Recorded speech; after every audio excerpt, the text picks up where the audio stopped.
छाती के कैंसर या स्तन के कैंसर का सबसे कॉमन सिम्टम है छाती के अंदर एक गांठ होना।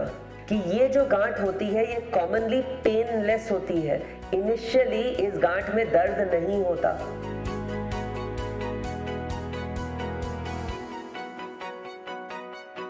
जो छाती की गांठ जिसमें दर्द नहीं हो रहा है उस पे हमें ज्यादा ध्यान देना चाहिए। क्यों कैंसर इनिशियली दर्द नहीं करता? क्योंकि अगर वो दर्द करेगा तो सारे कैंसर ही जल्दी पकड़ में आ जाएंगे। तभी कैंसर इनिशियली दर्द नहीं करता है। तो जो गांठ दर्द नहीं कर रही आप उस पर ज्यादा ध्यान दीजिए, डॉक्टर के पास जाइए। बाकी और क्या सिम्टम्स हैं छाती के कैंसर के और लक्षण क्या है? अगर निपल से खून आ रहा है या खाल मोटी हो गई है, संतरे के छिलके जैसी हो गई है, या फिर बाह के नीचे गांठें आ गई हैं, या छाती का शेप या साइज बढ़ चुका है, या फिर निपल अंदर की तरफ खिंच जाना, उसको निपल रिट्रैक्शन कहते हैं, वो भी एक लक्षण हो सकता है छाती के कैंसर का। तो 3 तरीके हैं जिससे छाती का कैंसर जल्दी पकड़ा जा सकता है। Number 1 is breast self examination, मतलब खुद की छाती को एग्जामिन करना। दूसरा है डॉक्टर से जाके एग्जामिनेशन करवाना। एंड तीसरा है मैमोग्राफी, जो छाती का एक्सरे या ब्रेस्ट का एक्सरे होता है। सबसे पहले आता है ब्रेस्ट सेल्फ एग्जामिनेशन, मतलब खुद की छाती की रेगुलरली जांच करना। नाउ इस टर्म में कुछ बदलाव आया है ओवर द इयर्स। इसको आजकल कहते हैं that a lady should be breast aware, मतलब एक लेडी को पता होना चाहिए कि उनकी छाती कैसी महसूस करती है। क्या एक छाती दूसरी छाती से बड़ी है, साइज में कुछ अंतर है, या कुछ गांठें हो रही हैं उधर। तो इसको करने के लिए हम कहते हैं कि महीने में या 2 महीने में एक बार lady should examine her own breast. And कब करना चाहिए?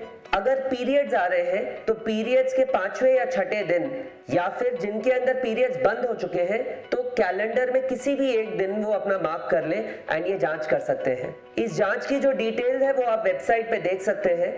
इसमें बस मैं 2-3 चीजें बताना चाहूंगा कि छाती की जांच जब भी खुद से करें तो कभी भी छाती को ऐसे ना पकड़े, 2 उंगलियों के बीच में छाती को ना पकड़े, पर ये गलत तरीका है। अगर आप ऐसे पकड़ोगे तो हर वक्त ही आपको गांठ महसूस होगी। तो छाती को महसूस करने के लिए 3 उंगलियों से आपको चेस्ट वॉल को ऐसे सर्कुलर मोशन में फील करना चाहिए और देखना चाहिए कि कोई गांठ है या नहीं। और अगर यही आप नहाते समय करें हाथ पे थोड़ा सा साबुन लगा के, तो और भी अच्छा रहता है कि आप छोटी गांठें भी पकड़ पाते हैं। इसके साथ साथ जरूरी है कि आप डॉक्टर को भी रेगुलरली दिखाएं, बिकॉज जो डॉक्टर रेगुलरली जांच कर रहा है वो आपसे कई छोटी गांठ, कई छोटी और कई बारीक गांठ पकड़ सकता है जो आप नहीं पकड़ पाएंगे खुद से। तो कितनी फ्रीक्वेंटली आपको ब्रेस्ट सर्जन के पास जाना जरूरी है?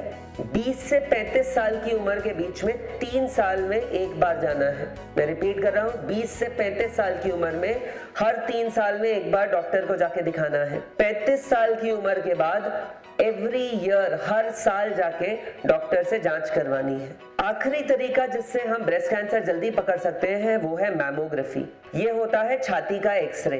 ये छाती का एक्सरे जो है ये 40 साल की उम्र के बाद से चालू करना चाहिए एंड हर साल लेडी को ये एक्सरे करवाना चाहिए, मैमोग्राफी करवानी चाहिए ना। कई मरीज कहते हैं कि ये मैमोग्राफी तो बहुत पेनफुल है, ये करवाते हैं तो ज्यादा दर्द होता है। तो अगर आप मैमोग्राफी पीरियड से पहले करवाएंगे तो दर्द जरूर होगा। तभी मैमोग्राफी पीरियड्स के बाद 4थे या 5वें दिन पे आप करवाएंगे तो दर्द कम होता है। दूसरी चीज ये लगती है, लेडीज ये कहते हैं कि अगर बार बार मैमोग्राफी करवाएंगे तो रेडिएशन के कारण फिर से कैंसर हो सकता है। ये भी एक गलत फहमी है, क्योंकि मैमोग्राफी में जितना रेडिएशन जाता है बहुत ही मामूली सा रेडिएशन है, उससे कैंसर होने की संभावना नहीं होती है। तो मैमोग्राफी जब आप करवाएं, एक और चीज मैं बताना चाहूंगा कि जो फिल्म है उसको बचा के रखें, बिकॉज अगले साल जब आप डॉक्टर के पास जाएंगे तो वो डॉक्टर उस फिल्म को, पीछे वाली फिल्म को कंपेयर करके देखेगा कि कुछ बदलाव आया है या नहीं। प्लीज फिल्म को फोल्ड करके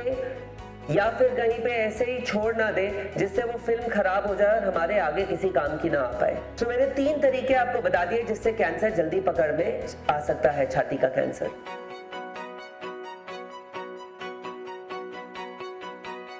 Subscribe to our channel and press the bell icon for more videos on cancer care.